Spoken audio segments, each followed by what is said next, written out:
Bye వచ్చేసి dominoes తీసుకున్నాడు pizza. మన మీల్ అయితే వచ్చేసింది. కొన్ని సాస్ ప్యాకెట్లు ఎక్కువ తెచ్చుకున్నాను.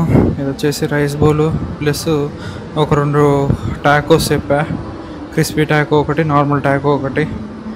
అక్కడ బాయ్ డామినోస్కి వెళ్ళాడు. వాడు ఆర్డర్ రెడీ అయిందో లేదో చూడడానికి. ఇంకా చేస్తే ఇద్దరం కలిసి తిందామని వెయిట్ చేస్తున్నా.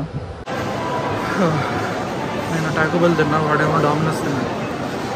సో వాడు హ్యాండ్ వాష్ చేసుకుంటా అని వెళ్ళాడు. టైం అరౌండ్ 11:50 అవుతుంది. షో వచ్చేసి 12:20. సో ఈ గ్యాప్ ఏమన్నా చూద్దాం అనుకుంటున్నాం. ఇక్కడ జాకీ అదేదో. సో నాకెందుకు మ్యాక్స్లో బట్టలు చూద్దాం అనిపిస్తుంది. ఎట్లుంటే తెలియదు. నేను ఇప్పుడు మ్యాక్స్కి వెళ్ళలేదు. నేను ఎప్పుడు వెళ్ళినా జాకీ, వ్యాన్స్, ఒకవేళ షర్ట్స్ కావాలంటే ట్రెండ్ అట్లా షాపింగ్ చేస్తాను. మ్యాక్స్లో ఉంటే డిఫరెంట్ స్టైల్ దొరికితే చూద్దాం. మా మమ్మీ తిడతా ఉంది ఎప్పుడు